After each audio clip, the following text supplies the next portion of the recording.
इंसान क्यों बार बार डिफोकस या डिस्ट्रैक्ट हो जाते हैं? यह सवाल केवल आदत का नहीं है, यह हमारे मन, चेतना और जीवन दृष्टि का भी प्रश्न है। इसे हमें सतही मतलब ऊपरी तौर पर ही नहीं बल्कि गहराई से समझना होगा, क्योंकि यह समझ हमें अपने ही भीतर से मुक्त करने की कुंजी है। क्यों हमारा ध्यान बार बार भटक जाता है? पहला कारण, लक्ष्य की अस्पष्टता। जब जीवन का लक्ष्य धुंधला होता है तो मन का स्वभाव है हर ओर भटक जाना। मन दिशा मांगता है। जिसे यह नहीं पता कि उसे कहां जाना है, वह हर रास्ते पर समय गंवाएगा। उपनिषद का वाक्य है, सावधानम आत्मानम विद्धि। जागरूक होकर अपने स्वरूप को जानो। जागरूकता ही दिशा है। दूसरा कारण, भावनाओं और इच्छाओं का असंतुलन। मनुष्य का मन चंचल है। वह तात्कालिक सुख की ओर भागता है, तुरंत संतोष पाना चाहता है, जैसे सोशल मीडिया, मनोरंजन, बातचीत। यह सब उसी डोपामिन हार्मोन का खेल है जो सफल लोगों के दिमाग में उनके लक्ष्य हासिल करने के दौरान मुक्त होता है। गीता कहती है, इंद्रियाणि मनोबुद्धिरस्याधिष्ठान मुच्यते। इंद्रियां, मन और बुद्धि उसके निवास स्थान हैं। जब इंद्रियां बेलगाम हों तो मन लगातार बिखरता है। तीसरा कारण, सूचना का बोझ और बाहरी शोर। आज का युग सूचना से भरा है। हर क्षण नए विकल्प, नोटिफिकेशन, संदेश, यह सब मन को अस्थिर कर देते हैं। एकाग्रता टूट जाती है। जो मन शांत नहीं होता वह गहरा नहीं हो सकता। चौथा कारण, आत्मविश्वास की कमी। जब अपने ही निर्णयों और लक्ष्यों पर विश्वास नहीं होता तो मन दूसरों की राह अपनाता है। तुलना, ईर्ष्या और असुरक्षा, ये सब डिस्ट्रैक्शंस ध्यान को भंग करती हैं। जो खुद पर भरोसा नहीं करता वह दूसरों के संकेतों में उलझ जाता है। पांचवां कारण, जीवन दृष्टि का अभाव। केवल छोटे फायदे देखने वाला मन कभी स्थिर नहीं होता। यदि जीवन का व्यापक अर्थ समझ में न हो तो मन छोटी छोटी बातों में फंस जाता है। बड़ी दृष्टि ही छोटे विकर्षणों, प्रलोभनों को तुच्छ बनाती है।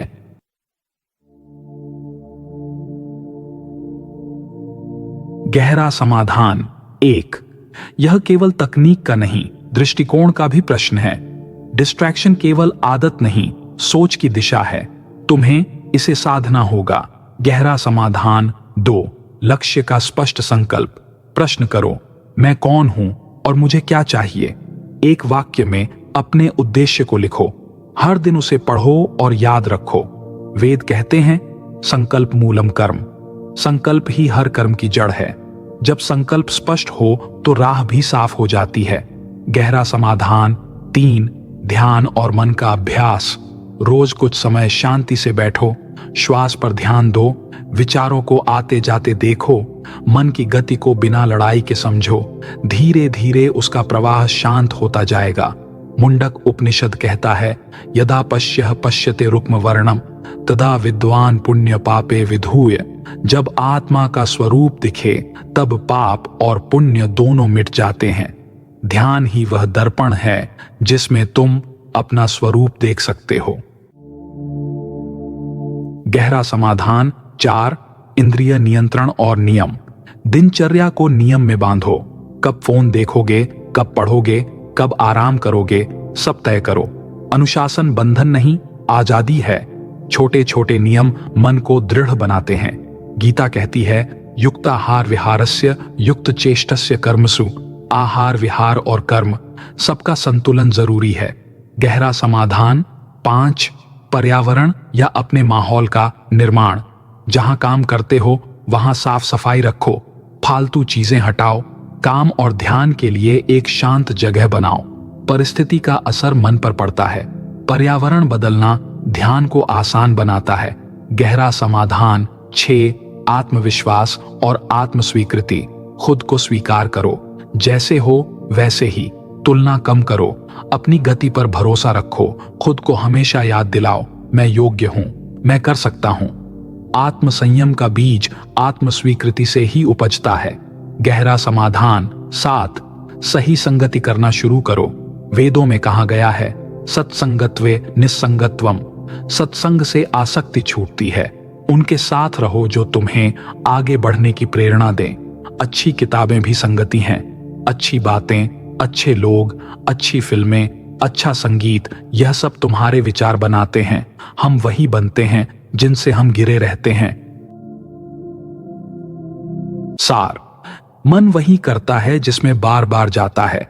डिफोकस होना भी एक आदत है और फोकस भी एक आदत है। इसे बदलने का कोई भी आसान तरीका नहीं है, यह साधना है, लेकिन यह बदलना निश्चित रूप से संभव है। सरल सूत्र: 1, स्पष्ट संकल्प, 2, रोज का अभ्यास, 3, आत्मसंयम। इन्हीं से स्थायी एकाग्रता और फोकस जन्म लेता है और वही तुम्हें तुम्हारे असली रास्ते तक पहुंचाता है। अगर आपको यह ज्ञान चर्चा अच्छी लगी हो तो इसे अपने जीवन में अपनाएं, परिणाम हासिल करें, इसे दूसरों से साझा करें ताकि इससे दूसरों को भी कुछ लाभ हो सके। एवं कमेंट बॉक्स में अपनी प्रतिक्रिया अवश्य लिखें कि आप क्या बदलाव करने का फैसला लेने जा रहे हैं या आपको क्या समझ आया जिससे आपकी जिंदगी में बदलाव आ सकता है। धन्यवाद।